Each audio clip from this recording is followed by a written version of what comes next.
ምዕራፍ 28 የዘወትር መሥዋዕት። እግዚአብሔር ሙሴን እንዲህ ብሎ ተናገረው። የእስራኤል ልጆች እንዲህ ብለን እዘዛቸው፣ ቁርባኔን፣ መባዬን፣ የበጎ መዓዛ መሥዋዕቴን በበዓላት ቀኖች ታቀርቡልኝ ዘንድ ጠብቁ። እንዲህ በላቸው፣ በእሳት ለእግዚአብሔር የምታቀርቡትን ቁርባን ይህ ነው። ለሚቃጠል መሥዋዕት ነውር የሌለባቸውን 2 የአንድ ዓመት ትባት የበግ ጥቦቶች ዕለት ዕለት ታቀርባላችሁ። አንዱን ጥቦት በማለዳ ሌላውን ጥቦት በማታ አቅርቡ።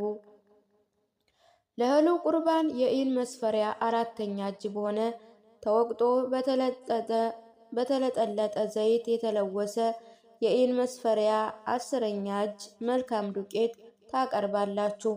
በእሳቱ ለእግዚአብሔር በጎ መዓዛ እንዲሆን የቀረበ በሲና ተራራ የተሰራ ለዘወትር የሚቃጠል መሥዋዕት ነው። የመጠጡ ቁርባን ለአንድ ጥቦት የኢን መስፈሪያ 4ኛ እጅ ነው። በመቅደሱ ውስጥም ለእግዚአብሔር ለመጠጥ ቁርባን መጠጥ ታፈሳለህ። ሌላውንም ጥቦት በማታ ላይ ታቀርቡታላችሁ። የእህልን ቁርባን የመጠጡን ቁርባን በማለዳ እንዳቀረባችሁ በእሳት ለእግዚአብሔር በጎ መዓዛ እንዲሆን ታቀርቡታላችሁ። የሰንበት መሥዋዕት። በሰንበት ቀን ነውር የሌለባቸውን 2 የአንድ ዓመት ትባት የበግ ጥቦቶች ለእህልም ቁርባን በዘይት የተለወሰ ከመስፈሪያውም ከ10 እጅ 2 እጅ መልካም ዱቄት የመጠጡንም ቁርባን ታቀርባላችሁ። በዘወትር ከሚቃጠለው መሥዋዕት ሌላ ከመጠጡ ቁርባን ሌላ በየሰንበቱ ሁሉ የምታቀርቡት የሚቃጠል መሥዋዕት ይህ ነው።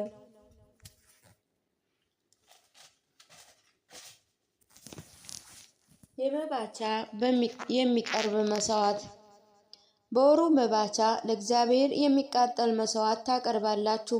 ከላሞች 2 አንድ አውራ በግ ነውር የሌለባቸውን 7 የአንድ ዓመት ትባት የበግ ጥቦቶች ለእያንዳንዱ ወይፈን በእህል ቁርባን በዘይት የተለወሰ ከመስፈሪያውም ከ10 እጅ 3 እጅ መልካም ዱቄት ለአውራው በግም ለእህል ቁርባን በዘይት የተለወሰ ከመስፈሪያውም ከ10 እጅ 2 እጅ መልካም ዱቄት ለእያንዳንዱ ጥቦት ለእህል ቁርባን በዘይት የተለወሰ ከመስፈሪያው 10ኛ እጅ 2 እጅ መልካም ዱቄት ለሚቃጠል መሥዋዕት ለእግዚአብሔር በጎ መዓዛ እንዲሆን በእሳት ታቀርባላችሁ።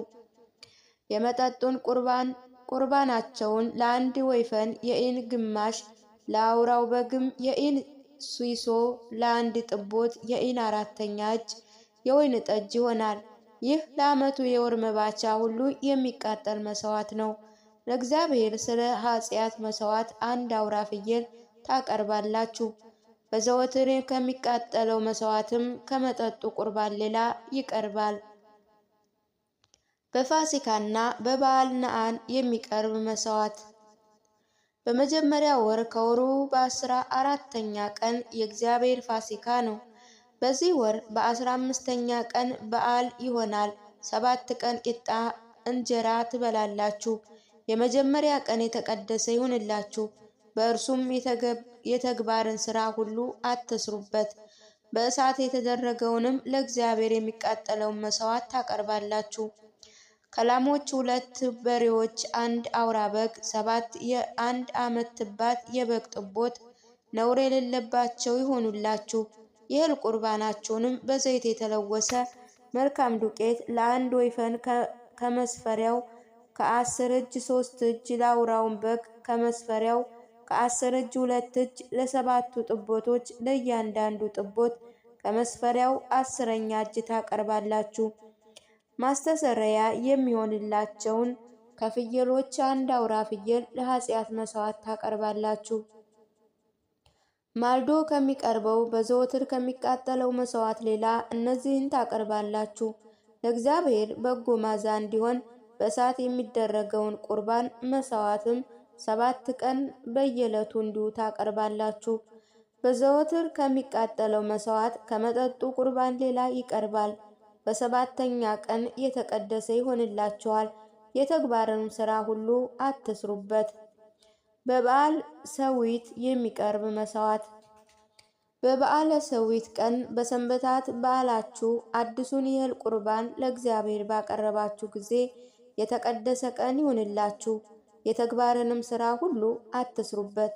ለእግዚአብሔር በጎ መዓዛ እንዲሆን የሚቃጠለውን መሥዋዕት ታቀርባላችሁ።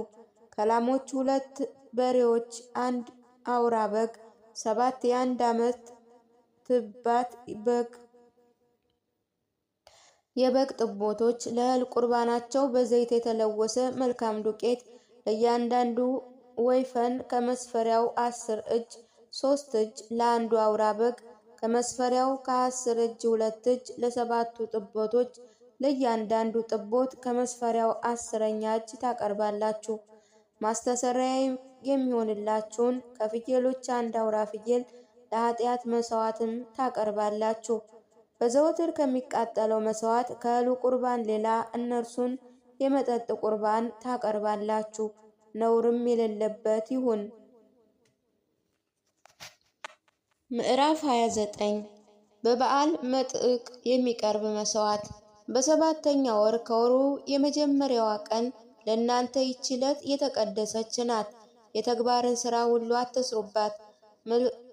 ምልክት ያለባት ቀን ትሁንላችሁ።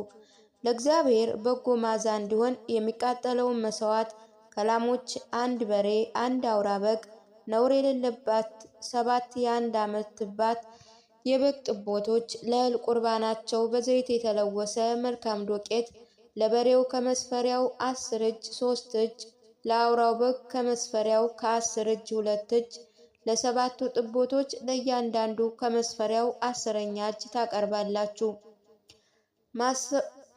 ማስተሰሪያ ከሚሆንላችሁ ከፍየሎቹ 1 አውራ ፍየል ለኃጢአት መሥዋዕት ታቀርባላችሁ። በወሩ መባቻ ከሚቃጠለው መሥዋዕት ሌላ ከእህሉ ቁርባን ከመጠጡ ቁርባን እንደ ሕጋቸው ለእግዚአብሔር በጎ መዓዛ እንዲሆን በእሳት የሚቀርቡት እነዚህ ናቸው። በኃጢአት ማስተሰሪያ ቀን የሚቀርብ መሥዋዕት። የዚህ ወር 10ኛ ቀን ለእናንተ የተቀደሰች ትሆንላችሁ። ሰውነታችሁን አስጨንቋት፣ ከሥራ ሁሉ ምንም አታድርጉ። ለእግዚአብሔር በጎ መዓዛ እንዲሆን የሚቃጠለውን መሥዋዕት ከላሞች 1 በሬ፣ 1 አውራ በግ፣ 7 የአንድ ዓመት ትባት የበግ ጥቦት ታቀርባላችሁ። ነውር የሌለባቸውን ሁሉ ይሁኑላችሁ። ለእህል ቁርባናቸውም በዘይት የተለወሰ መልካም ዱቄት ለበሬ ከመስፈሪያው 10 እጅ 3 እጅ፣ ለአውራው በግ ከመስፈሪያው ከ10 እጅ 2 እጅ፣ ለሰባቱ ጥቦት ለእያንዳንዱ ከመስፈሪያው 10ኛ እጅ። ለኃጢአት መሥዋዕት ከፍየሎቹ 1 አውራ ፍየል አቅርቡ። ከሚያስተሰርየው ከኃጢአት መሥዋዕት በዘወትር ከሚቃጠለው መሥዋዕትና ከእህሉ ቁርባን ከመጠጡ ቁርባን ሌላ አቅርቡ።